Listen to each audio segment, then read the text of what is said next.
آج موجودہ دور میں سعودی حکومت اس پرانی جاہلیت کو پھر سے زندہ کر رہی، بلکہ کر دیا ہے۔ اب جو پابندیاں لگائی گئی ہیں، جو فیصلے کیے جاتے ہیں، وہ سب غلط ہیں، جن کا کوئی جواز نہیں ہے۔ مجرموں کو کعبے کے اندر داخل کرتے ہیں، ایک سے ایک بڑے بڑے مجرموں کو، کبھی حافظ الاسد کو داخل کیا اور کبھی کسی سیسی کو داخل کیا۔ وہ مجرم جو قاتل ہیں، وہ مجرم جو سفاک ہیں، وہ مجرم جنہوں نے کتنے ایمان والوں کا خون چوسا ہے، ان کے لیے کعبے کا دروازہ یہ مجرم کھولتے ہیں، ان کو مواقع فراہم کرتے ہیں سیاسی مقاصد کے لیے کعبے کا استعمال کرنے والے۔ اور اسی طرح پابندی لگانے والے کہ فلاں جگہ سے اتنے حاجی آئیں گے اور اتنے نہیں آئیں گے، اور یہ شرط ہوگی وہ ویکسین لگا کے آئیں گے تب قابل قبول ہوں گے، ان کو یہ کرنا پڑے گا۔ وہ جو حکم اقوام متحدہ کی طرف سے دیا جائے گا، جو مجلس شورائے ابلیس ہے، اور جو حکم WHO کی طرف سے آئے گا، یعنی وہ ادارے صحت کے جس کو ابلیس کی شورا چلاتی ہے، جو آرڈر اس کی طرف سے آئے گا وہ کعبے میں نافذ ہوگا، وہ مسجد حرام میں نافذ ہوگا۔ یہ نتیجہ ہے جاہلیت زدہ اور جاہلیت کے علمبردار حکمرانوں کی اس ظالمانہ اور مجرمانہ حکومت کا، جس پر چاہا پابندی لگا دی، جس کو چاہا روک دیا۔ جو اہل حق علماء ہیں ان کی زبانوں پر تالے لگا دیے گئے، اور اگر اس کے باوجود بھی زبان سے کوئی جملہ نکلا تو جیل میں سڑوا دیا گیا اور کتنوں کو شہید کر دیا گیا۔ کوئی شک و شبہ نہیں کہ اس دور کی مجرمانہ حکومت کی یہ سب کارروائیاں ہیں۔ اور یاد رکھا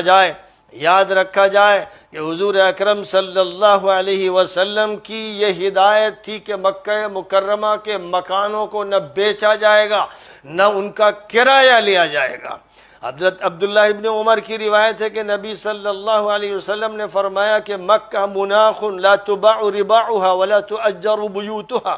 مکہ مسافروں کے اترنے کی جگہ ہے، نہ اس کی زمینیں بیچی جائیں گی اور نہ اس کے مکان کرائے پر چڑھائے جائیں گے۔ ابراہیم نخعی کی روایت ہے کہ حضور پاک علیہ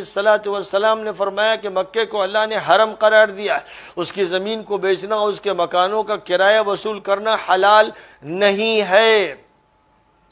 اور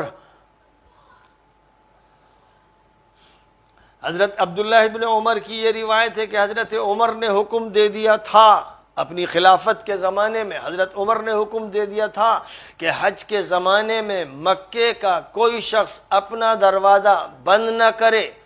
بلکہ مجاہد کی روایت تو یہ ہے کہ حضرت عمر نے اہل مکہ کو اپنے مکانات کے صحن کھلے چھوڑ دینے کا حکم دے رکھا تھا، اور وہ ان پر دروازے لگانے سے منع کرتے تھے تاکہ جو آنے والا عمرہ کرنے والا، حج کرنے والا جو بھی آئے وہ مکانوں میں ٹھہر سکے، اور ان مکانوں کا کرایہ لینے پر پابندی لگا دی گئی تھی۔ حضرت عبداللہ ابن عمر کا قول ہے کہ جو شخص مکے کے مکانات کا کرایہ وصول کرتا ہے وہ اپنا پیٹ آگ سے بھرتا ہے۔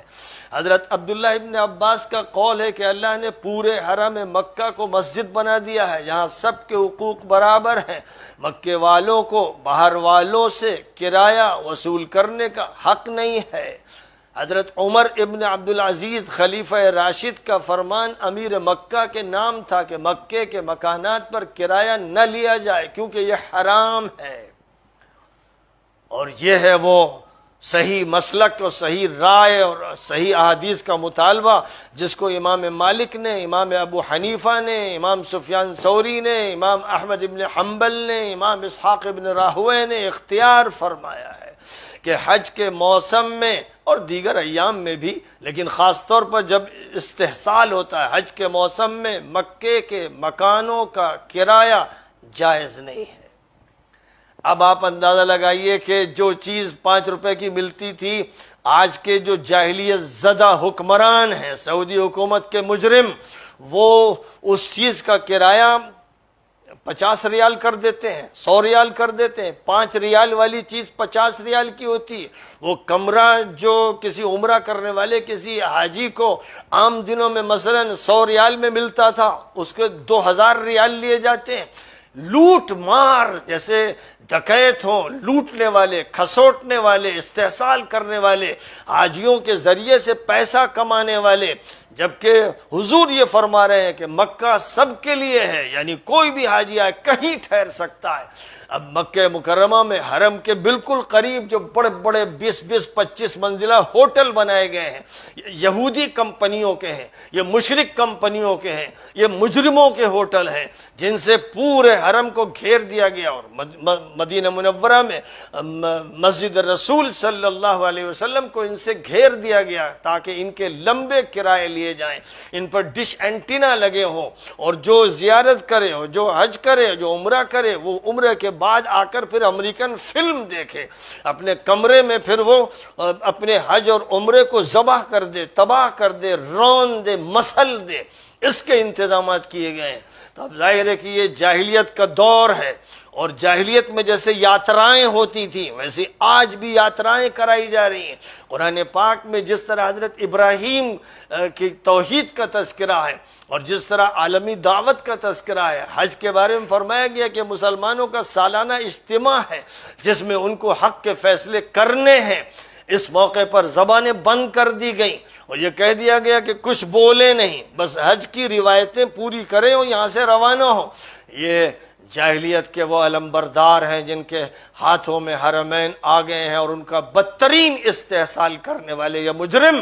تمام مسلمانوں پر اپنی حکمرانی چلا رہے ہیں، اور عالمی جو ابلیسی ادارے ہیں ان سے آرڈر لیتے ہیں، یا یوں کہیے کہ ان کے پیروں تلے ان کے تلوے چاٹتے ہیں، اور اس کے بعد مسلمانوں کو اس مشرکانہ، ملحدانہ، منکرانہ، جاہلانہ، فاسقانہ نظام کے تابع بناتے ہیں، یعنی مار مار کے، ڈنڈے چلا کر، ڈرا کر، دھمکا کر، دہشت گردانہ حکومت کے ذریعے انہیں ان کے تابع بناتے ہیں۔